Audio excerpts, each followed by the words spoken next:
नमस्कार मंडळी, तू ही रे माझा मितवा या मालिकेच्या पुढील भागामध्ये आपण पाहणार आहोत. अर्णव हा घरामध्ये सर्वांच्या समोर ओरडून बोलतो, कोणाला भेटायचे आणि कोणाला नाही हे मला चांगले समजते. आणि तेव्हा लावण्या देखील बोलते, यार आपण दोघे तर चांगले मित्र आहोत ना, आणि तेही ईश्वरीच्या अगोदरपासून. तेव्हा अर्णव हा तिला उत्तर देतो आणि म्हणतो की याचा अर्थ मग असा होत नाही की आपण दोघे एकत्र पावसामध्ये भिजू. आणि तेव्हा मात्र सर्वांना खूप मोठा धक्का बसतो. त्यानंतर आपण पाहतो, आजीही अर्णवला बोलते, अर्णव मला तू आज एक वचन दे, आता तू यापुढे त्या ईश्वरशी कसलाही संबंध ठेवणार नाहीस किंवा तिला भेटणार नाही. जर तू असे केलंस तर मग मी तुझी आजी अन्नत्याग करून आपला जीव देईल.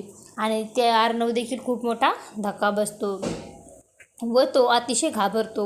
आणि त्याच वेळेस नेमका ईश्वरीचा फोन अर्णवला येतो, परंतु तो आजीच्या समोर असल्यामुळे तो ईश्वरीचा फोन रिसीव करत नाही. आणि तिकडे आपण पाहतो, ईश्वरी ही खूपच चिंतेमध्ये पडलेली असते की सरांनी माझा फोन का उचलत नाही आहेत.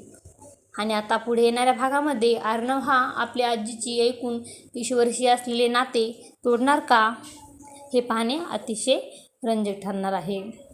तू ही रे माझा मितवा या मालिकेचे सर्व अपडेट्स पाहण्यासाठी आपल्या चॅनलला लाईक करा, शेअर करा आणि सबस्क्राईब करायला विसरू नका.